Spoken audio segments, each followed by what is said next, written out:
All right, and gun control measures are being proposed on both the state and national levels, angering many gun owners. Just yesterday, Senator Dianne Feinstein introduced a bill, and it's got a lot of people up in arms. Right. In fact, Pinal County Sheriff Paul Babu has written this letter that you're looking at now to President Obama. He says the president's push for gun control is an assault on the rights of American citizens, and he says he will not follow any gun law that's created by an executive order from the president that contradicts the Constitution of the United States. He says any such law would actually be unlawful, and neither he nor his department will follow it. Sheriff Paul Babu joins us live this morning in studio. Thanks for coming on with us. Good morning. That sounds pretty aggressive, right? It does. Well, we've got the letter, and we read it this morning. Great. And in fact, I was kind of reading up on it. If any gun law was actually put through from the federal government, you as a sheriff do not have to enforce it or follow it. Is that true? Well, if it's actually goes through the process, the legislative process, there still may be constitutional questions and concerns that will be addressed all the way up to the Supreme Court. But clearly, this president, Obama, Eric Holder, all of these people who believe that they just can sign an executive order without the legislative process and has the same effect as law is ridiculous. And I, as a constitutionally elected sheriff, she'll not only not enforce it, she'll fight this president, and they're trampling on the Constitution, because this is where we're elected officials, we're trustees of the public trust. This is a republic, and that our Constitution is a sacred document that anybody who's worn the uniform of our country knows you swear an oath to preserve, protect, and defend the Constitution of the United States, stronger than any man or any elected office or any branch of the government.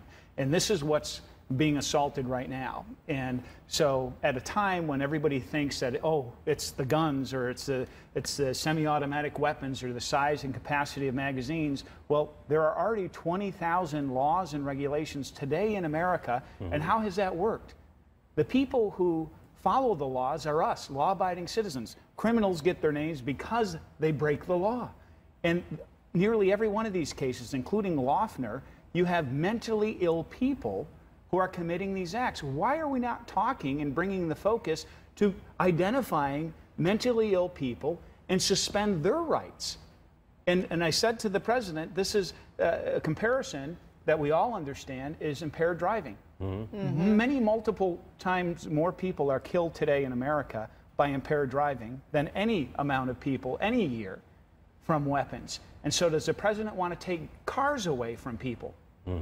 Seriously. Your letter says the most important office in our republic is that of a private citizen. You are not a dictator. You are not a king. You can't act unilaterally. You cannot act and ignore a legislative process of lawmaking. You are not the only sheriff in the United States who's doing this. Many sheriffs. I looked up in New Mexico, 30 out of 33 county sheriffs, I think, are on board with you. Sheriffs in Texas, California, around the nation.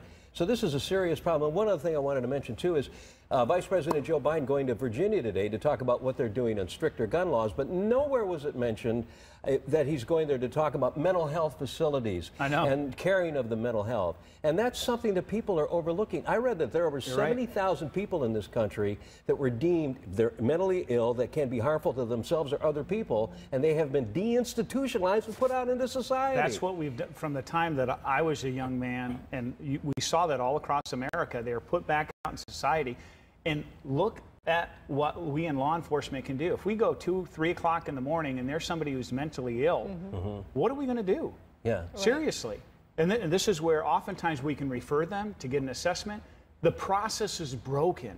And that's what we have to focus on. And here, instead the focus is put on infringing. There's this wide sweeping approach to infringe upon constitutional rights and liberties. It's not going to change the circumstances, and we have to be realistic about what actually is going to change to improve the situation. What do you hope by sending this letter from your office, as well as all these other sheriffs across the country, flooding his office, the president's office, with these letters? What do you hope that you're going to get out of that? I mean, do you think that he will actually consider this and look at this and read this and hope to look further into mental illness as being a culprit to some of these problems we've recently seen? You know, and the irony here is that 2,000 high-powered weapons were facilitated into the hands of the most violent criminals in North America, the cartels, by who? This administration.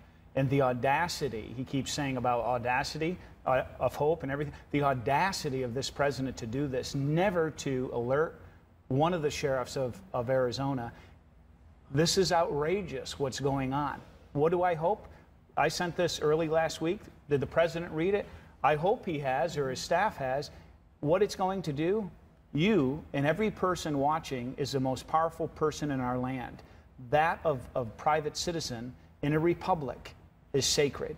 And that elected officials need to understand that we serve at the pleasure, at the will of the people. And that's what's so beautiful about our republic, is that the power is in the people.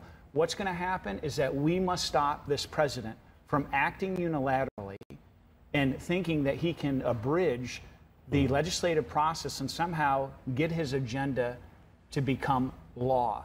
He is not a king.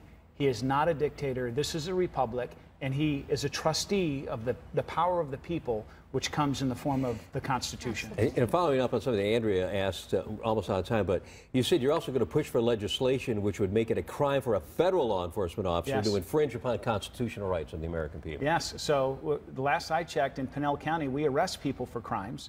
So what I'm proposing is here in Arizona, like other states have already enacted measures that it makes it a crime for a member of ATF or any federal agent to carry out these executive orders of the president in our state. And that what would happen is we would arrest those people. That this is serious stuff. And that this, all Americans have to be gravely alarmed at the powers, the increasing power